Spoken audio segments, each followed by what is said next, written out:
Hello mga ka-59, welcome back sa ating munting YouTube channel.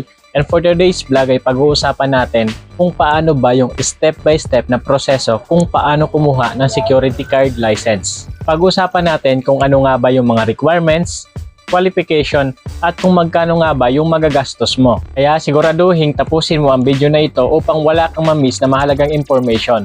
Umpisahan natin ang video na ito sa pagsagot ng katanungan na ano ang security guard license? Ang security guard license ay opisyal na lisensya na ini-issue ng PNP, Supervisory Office, Security and Investigation Agencies o mas kilala sa tawag na SOSYA. Hindi ka pwedeng magtrabaho bilang isang security guard kung wala kang lisensya, kahit sabihin na may experience ka pa. Ngayon naman, sino nga ba ang pwedeng mag-apply bilang security guard at ano ang mga qualification?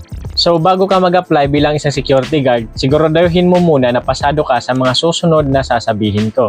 Kailangan ikaw ay Filipino citizen, may edad na 21 hanggang 59 years old. Minimum of at least high school graduate kung old curriculum or kaya naman senior high graduate para sa mga new curriculum. Mas better kung ikaw ay college graduate. Dapat ay wala ka pong criminal record. Ikaw ay physical and mentally fit. At higit sa lahat, dapat ay meron kang good moral character. At kung pasado ka sa lahat ng qualification na nabanggit ko, pwede ka na mag-proceed sa requirements. Ano naman ang mga requirements na kailangan mong i-prepare? Unang-una dyan, kailangan mo ng barangay clearance, police clearance, at NBI clearance. Ito ay nagpapatunay na ikaw ay mayroong good moral character. Next ay ang medical certificate. Kailangan makita dito na ikaw ay fit to work, lalo na't mahaba ang oras ng isang security guard. Kailangan mo rin mag-submit ng neuropsychiatric exam result at drug test result. Next ay birth certificate. Kailangan ay galing po ito sa PSA. Next requirements ay diploma or TOR. Kailangan mo rin po ng dalawang 2x2 picture at kailangan ay white background. At huli, huwag kakalimutan magdala ng mga valid IDs. Mga ka-59, siguraduhin na dalhin ang mga original copy at huwag kakalimutan magdala ng mga photocopy ng mga nabanggit kong requirements. Pasado ka naman sa qualification at kumpleto ka naman sa mga requirements, kailangan mo ngayon mag-undergo ng security guard training.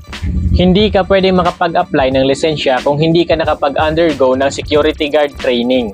Kailangan mo mag-undergo ng pre-licensing training course or ito ang tinatawag na PLTC. At ito po ay inaabot ng 10 to 15 days. Note guys na siguraduhin na accredited ng PNP SOSYA ang papasukin mo na training center. At sa loob ng training center ay magkakaroon kayo ng mga lectures at actual na training. At pagkatapos ng training ay bibigyan kayo ng Certificate of Completion na requirements para sa pagkuha ng security guard license. Next step naman kapag tapos ka na mag-training sa training center ay pwede ka nang mag-apply ng lisensya. So saan ka naman pupunta upang mag-apply ng lisensya? Dahil kumpleto ka na sa requirements at training, pupunta ka na ngayon sa PNP SOSYA office. Ito po ay kadalasang sa Camp Crame o kaya naman sa regional office. At kapag nandun ka na sa SOSYA office, ito naman ang step by step na dapat mong gawin.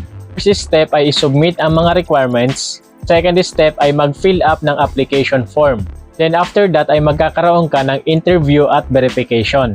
And next step ay magbabayad ka na ng license fee. And that's it. Hintayin mo na lang ang release ng iyong lisensya.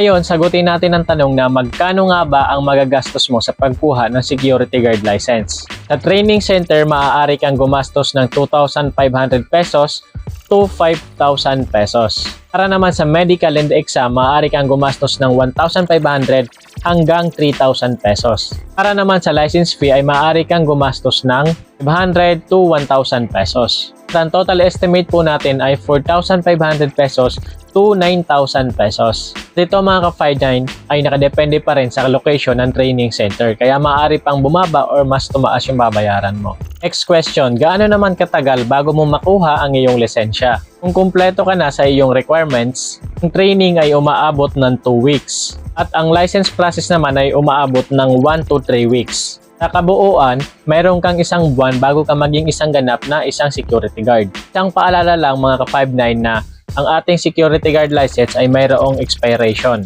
Kailangan natin itong i-renew bago ito ma-expired. Iwasan natin ang magpa-fixer upang hindi tayo maloko kasi baka tayo mabigyan ng fake license. So sayang naman ang pera natin. At for the second time na paalala, kailangan ay accredited ng PNP SOSYA ang training center na papasukin mo. At yun guys, kumpleto na ang step by step kung paano nga ba kumuha ng security guard license. Mayroon ba kayong mga katanungan na gusto nyong sagutin natin? I-comment nyo lang yan sa comment section natin sa baba. At hanggang dito na lang guys ang ating video. Huwag kakalimutan mag-subscribe, mag-like at i-share nyo na rin ang video na ito upang marami pa tayong matulungan. Hanggang sa muli guys, maraming salamat.